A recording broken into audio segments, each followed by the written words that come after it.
Welcome to Football Game Plan's FCS Kickoff, presented by the Connecticut School of Broadcasting. I'm Emory Hunt, the czar of the playbook, and the 2017 college football season is rapidly approaching, and we are here to get you ready for the season as we preview the Southwestern Athletic Conference.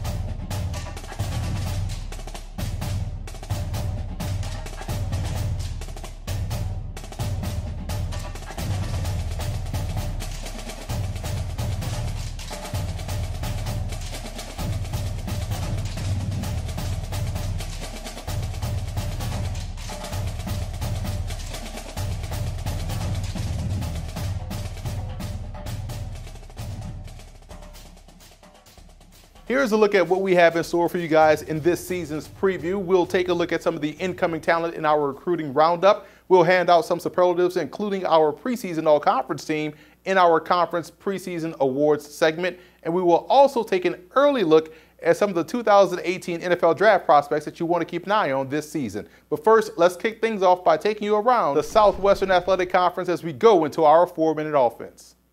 The Southwestern Athletic Conference announced that it will discontinue its championship game next season and completely focus their attention on the Air Force Reserve Celebration Bowl, which pits the SWAC champ against the MEAC champ in Atlanta, Georgia. I think this move makes a ton of sense because of two reasons. One is that the MEAC doesn't have a championship game, and it gives their participants that additional week off heading into that bowl game. And two, for those fans traveling to that game, having the Bayou Classic, the SWAC Championship game, and the Celebration Bowl is tough on those pockets. Having one trip removed increases the opportunity for the SWAC participants' fans to make that trip to Atlanta. Also, it could open a door for a qualified SWAC team to gain an at-large bid to the FCS playoffs, in addition to their champion playing in the Celebration Bowl, just like the MEAC. I think this is a positive move going forward.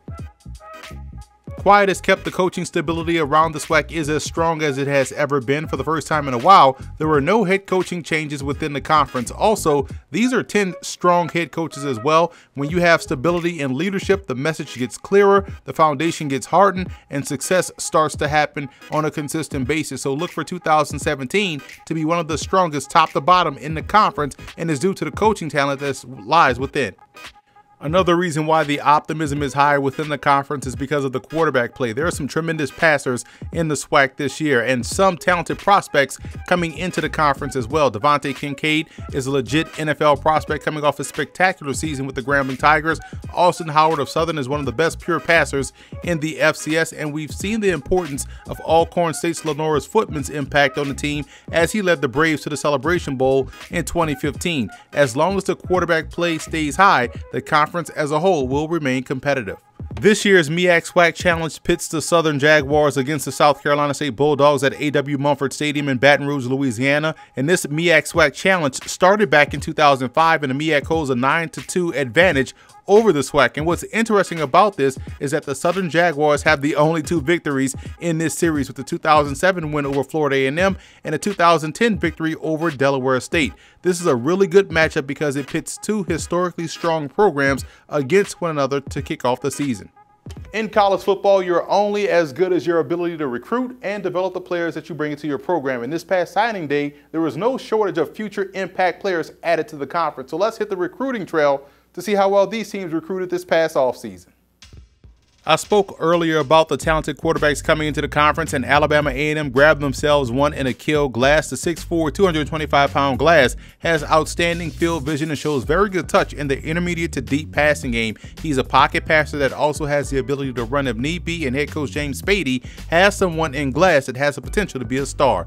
Head coach Brian Jenkins will always keep a strong running back on the roster, and I like the addition of C.J. Cook out of Tuskegee, Alabama. The 6'1", 200-pound Cook, in my opinion, has a chance to see the field early. He's a powerful runner that does an excellent job in finishing runs, but also has the speed to rip off big gains. He has a lot of Corey Dillon-like ability in his game. And I'm a big fan of the length and versatility of Quinterio Cole. Alcorn State got themselves a fearless defensive back that's a bit of an enforcer in the alley. He's a 6'3", 195-pound defensive back that I can see getting up to about 215 with ease and not losing quickness. He has the ability to match up versus tight ends and running backs in man coverage, so it will be interesting to see how he's utilized as a collegian. Arnell Anderson is an excellent safety prospect that has outstanding ability as a blitzer coming off the corner. His first step quickness is what creates havoc for opposing offenses. In zone coverage, it's his ability to click and close quickly on the ball carrier and showing the above average ability to make tackles in space that makes him a good prospect. I think he's an immediate impact guy for Arkansas Pine Bluff. The Grambling State Tigers have to replenish the talent along the defensive line, and Dimitri Jacobs from East Ascension High School in Louisiana is a step in the right direction. He's one of 5 defensive linemen head coach Broderick Fobbs brought in on signing day.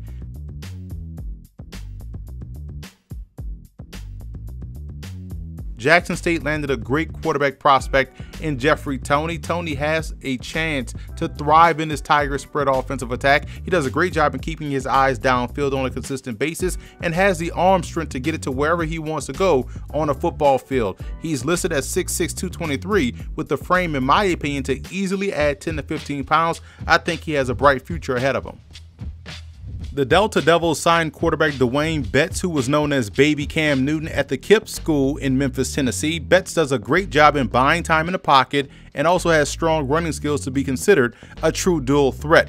Betts' ability to improvise while creating plays consistently in the passing game will make it hard for the coaching staff to keep the red shirt on him all season long. To have a great offensive line, you have to consistently invest in that offensive line. The Prairie View A&M Panthers understands that philosophy by signing 3 JUCO transfers to strengthen an already strong front line. Garrett Thibodeau, the 6'7", 300-pound prospect from Tyler Junior College, has a chance to start this season. I like his movement skills, and he's a great position blocker as well. Texas Southern grabbed a really good linebacker in Adrian Munoz. He's a throwback type of a backer that actually looks to hit and plays aggressively downhill. He's a breath of fresh air at the position because his game is reminiscent of a time when ball carriers actually had some fear of their defensive adversaries. He brings a lot of Manti Te'o-like skills to the table for head coach Mike Haywood. Replacing the SWAC's all-time leading rusher in Leonard Tillery is no easy task, but the Southern Jaguars may have found themselves a gem in Shykee Thomas. The 5'10", 180-pound speedster has the vision, the elusiveness, and the overall game-breaking ability to make an immediate impact on this team in some capacity and within this conference as well. I'm excited to see how his game grows while at Southern. He's got an excellent position coach in Elvis Joseph that'll guide him through.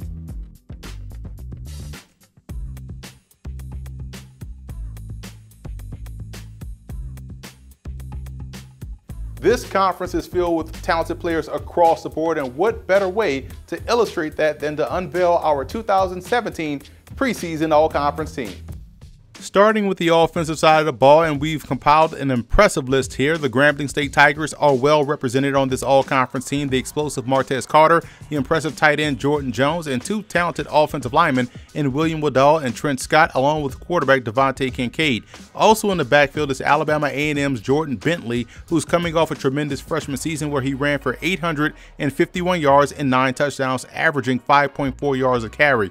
The Alcorn State Braves will get back this year one of the more exciting players in the SWAC in Marquise Walford, who dealt with injuries last season. When the ball is in his hands, great things tend to happen. Quarterback Devontae Kincaid leads this offense after tossing 31 touchdowns to only 4 interceptions last year, completing 63.9% of his passes in the process. He's the SWAC's spotlight player this season, as he put on a show last December in the Celebration Bowl. And if he didn't get injured in that Arizona game, the Tigers would have likely pulled off the upset. They were up 21-3 when Kincaid went out with an injury late in the second quarter. Defensively, the SWAC always seems to keep frontline talent along the line of scrimmage. Keontre Anderson of Jackson State, Tashad Charity of Arkansas Pine Bluff, and Devon Reed of Prairie View A&M are some of the most talented and athletic pass rushers in the FCS. You also have Sterling Shippey, the 6'1", 300-pounder at Alcorn State, to clog the middle up versus the run. Danny Johnson of Southern led the SWAC last season in interceptions with 8. He and Sean Jones of Texas Southern are 2 of the more talented defensive backs in the country. Edge rusher Aaron Tiller out of Southern is a terrific defender that plays the run and pressures the quarterback equally as effective. He can play with his hand in the dirt or off the ground as a traditional outside backer. He finished 2016 with 60 tackles, 17.5 TFLs, and 9 sacks. The 6'1", 256-pound senior out of Columbus, Ohio, will more than likely be a thorn in the side of opposing offenses once again. There's some tremendous talent here on this preseason All-SWAC's special teams list. Booker Chambers out of Mississippi Valley State is a guy that can do it all. He was outstanding as a receiver, but as a returnman, he led in both kickoff return yardage and punt return yardage for the Delta Devils, finishing his kickoff return duties, averaging 23.6 yards per return, totaling 590 yards. Let's now take a look at some of the Southwestern Athletic Conference's best in our conference superlative segment. While both Grambling and Southern have great individual talent at the quarterback position, the best depth at the position goes to the Alcorn State Braves. Both Lenoris Footman and Noah Johnson have the capability to lead the Braves offense, as both have had success within it. We've talked about it earlier how Footman, who dealt with injuries last year, led the Braves to the Celebration Bowl as he himself filled in for an injured starter. Last season, when Footman missed time, Noah Johnson as a freshman stepped in and threw for over 1,100 yards, 11 touchdowns to only 5 interceptions. In the backfield, I have to give the title of the best in the conference to the Prairie View A&M Panthers. This backfield features Stephon McCray, DeWanya Tucker, and Caleb Broach. That trio alone combined for 13 touchdowns and over 1,200 yards rushing. The best receiving core goes to Mississippi Valley State. Joshua Banks at 6'4", 235 is more of a flex type option that can be considered a wide receiver or a tight end. Trey Sims and Booker Chambers are dynamic run after the catch options, and also keep an eye on Jesse Bryant, a senior who could see more targets come his way as the Delta Devils continue to expand their offense. There's a tie for the best offensive line between Prairie View and Alcorn State. The Braves don't seem to lose talent up front as they keep a healthy rotation along the line of scrimmage. So when guys do graduate, their replacement has logged a ton of experience and there's no drop off. This year they returned 3 starters up front led by Timothy Gardner. Prairie View also returns 3 starters along the offensive line, and they have 2 tremendous talents in Donovan Wheaton and Gustavo Lopez. Those 2, combined with what they bring to the table in the backfield with their running game, is a big reason why they do so well on the ground. I'm going to just go ahead on and stay at Prairie View for the best defensive line as well. Devon Reed is an NFL prospect that is consistently causing havoc each game. He finished last season with 40 tackles and 6.5 sacks. Big James Harper and Markel Williams provide the bulk on the inside versus the run. The Southern Jaguars linebacking core is very impressive. Aaron Tiller's flexibility enhances this group, but they also have Kentavious Preston, who finished with 60 tackles and 9.5 TFLs. Both Danshawn Jenkins and Caleb Carter are also ready to step into major roles this season. In the secondary, Texas Southern stands out above the rest. Rayvon Beard, Dondre Dobbins, and Sean Jones gives the Tigers a lot of flexibility and versatility on the back end. Dobbins led the team in interceptions last year with 3, and Beard, as a freshman, also picked off 2 passes as well. The Southern Jaguars, despite losing someone of the caliber of Willie Quinn, still own the best special teams unit in the conference. Kicker Ruan Albuquerque was an impressive 13 out of 15 on his field goal attempts with a long of 47 yards. Punter Tyler Merritt averaged 33 yards per punt and was able to force 10 fair catches and down an additional 10 inside the 20-yard line. In the 2017 NFL Draft this past April, we saw 15 prospects from the FCS get their names called, and many more have signed free agent deals in the NFL and also in the CFL. And this is shaping up to be yet another strong class in the football championship subdivision. And here are a few guys that you want to keep an eye on for the 2018 NFL Draft. We talked about him earlier, but Devontae Kincaid of Grambling has a chance to win the Peyton Award this season, which is given to the top player in the FCS equivalent to the Heisman Trophy. Aaron Tiller out of Southern should be one of the finalists for the Buck Buchanan Award given to the top defensive player in the FCS, and both Danny Johnson and Joshua Banks are flying under the radar right now as far as national exposure is concerned, but these are the type of players that are starting to get noticed later on in the season and end up in a postseason All-Star game as a result. Another under-the-radar talent is quarterback Austin Howard out of Southern. In my opinion, he's the best pure passer in the SWAC and has complete mastery of the position at each and every level of the field. Howard has gotten better every season as a starter, which has been 3 consecutive seasons as he was a freshman starter as well. Last year, he threw for over 2,600 yards at 8 yards per attempt for 29 touchdowns to only 8 interceptions. Now, they'll measure him close to 5'11", but his game mirrors that of another 5'11" quarterback that excelled his entire career, and Phillip Walker out of Temple, who's now with the Indianapolis Colts. We just saw North Carolina A&T's Tariq Cohen get drafted in the 4th round to the Chicago Bears in the NFL Draft, and Grambling's Martez Carter could find himself getting his name called as well. Carter is a ball of explosiveness that is a threat to score on any given play from a multitude of ways. Carter led the Tigers last year in rushing yards, kickoff, and punt return yardage and finished 4th on the team in receiving. Expect to see more of the same in 2017.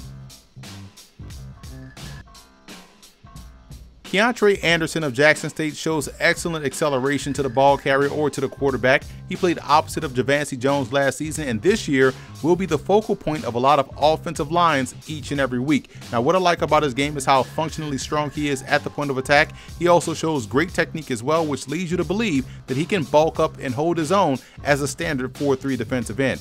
Now, we'll take a quick break and be back after this.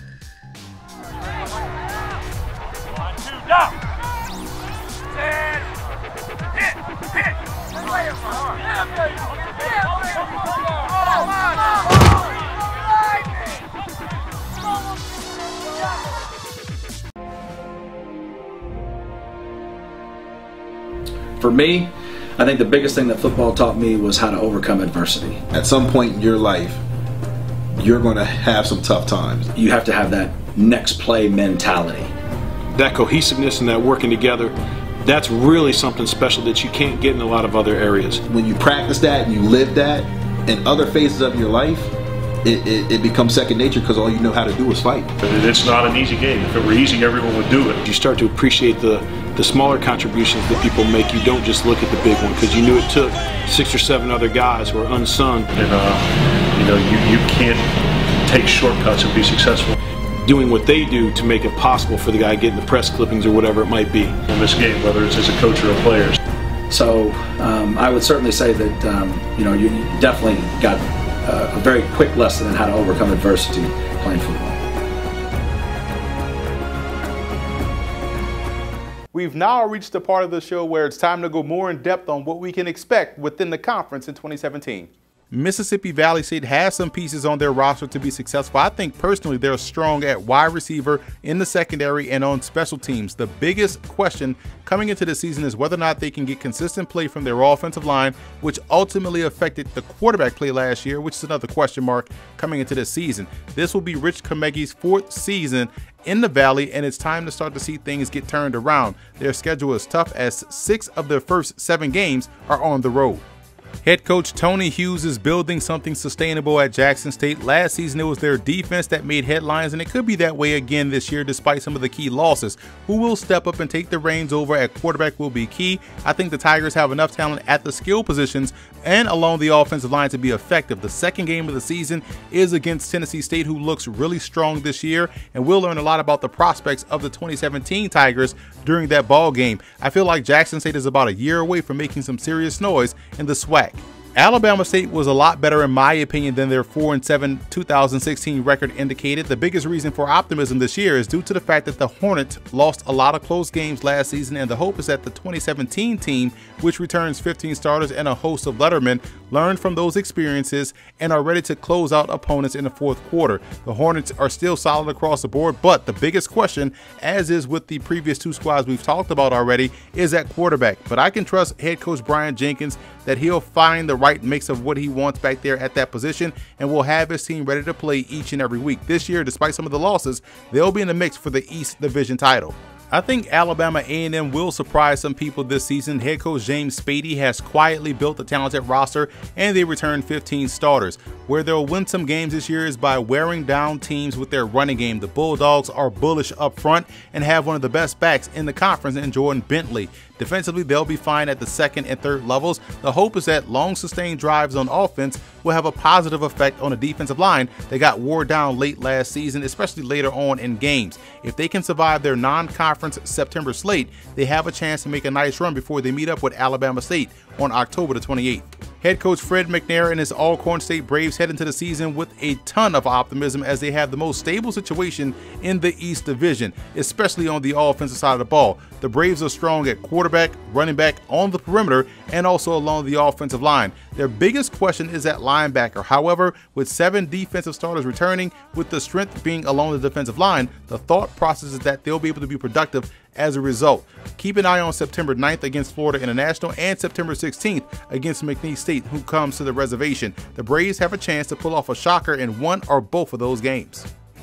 The biggest cause for concern for Arkansas Pine Bluff is along the offensive line. That was the biggest Achilles heel, in my opinion, for the Golden Lions last season, and the hope is that continuity and aid from the JUCO transfers coming in can improve that. I think they'll be fine defensively. They just can't keep putting their defense in bad situations with short drives on offense. They have a good quarterback in Brandon Duncan, and if the protection is better, he'll be able to put up points on the board on a consistent basis. The Prairie View A&M Panthers will be looking for a new quarterback this season, which is ultimately their biggest offensive question. They have the best backfield depth in the SWAC, running behind the best offensive line. They are also experienced at wide receiver, so whoever steps into the fold at quarterback will have the luxury of experience surrounding them. Defensively, despite the talent along the defensive line, they have to get much more production there and overall defensively. If the Panthers can improve on that side of the ball, they'll be a threat once again. Their September slate is very tough as they open up against Sam Houston State, Texas Southern, Nicholls, Alabama State, and Jackson State. Keep an eye on Texas Southern this year. Second-year head coach Mike Haywood has instilled a physical mindset pretty quickly with this bunch. They'll be able to run the ball and play excellent in the secondary. If healthy, quarterback Jay Kristoff can provide some stability at that position. The cause for concern is at the linebacker position and the interior defensive line. But as they say, iron sharpens iron, so with the physical way they play on offense, I would expect the defensive front seven to be game and ready for the challenge. The Tigers lost a lot of close games last season, and their progression arrow is definitely pointing up.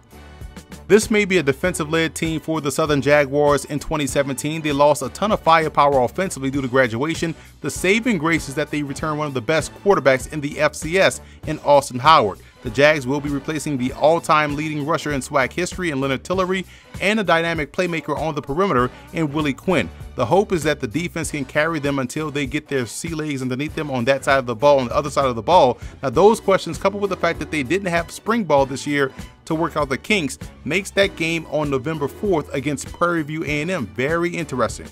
The Grambling State Tigers are ready to defend their bevy of titles last season, the SWAC West Division, the overall SWAC Championship, and the Celebration Bowl, along with the Black College National Championship. They'll have to get all of that done with a revamped defense that lost a ton of talent at each and every level. And they also have to find replacements on the flanks as they lose a lot of productivity and NFL talent there as well. The good news is that they still have the quarterback in place in Devontae Kincaid and a dynamic all-purpose player in Martez Carter. So it will be interesting to see how the Tigers are able to quickly reload and defend all of their grounds. The schedule is favorable, and they kick off the season against Tulane in New Orleans, which will be a packed house at Yeoman Stadium. That will be the game to kick off what will more than likely be Devontae Kincaid's Peyton Award campaign. Be sure to follow us on all of our social media accounts, and if you want to check out our other FCS season previews, visit our website at footballgameplan.com/FCS Kickoff. Also on iTunes, subscribe to Football Game Plan Podcast, where you can find our FCS Opening Drive podcast.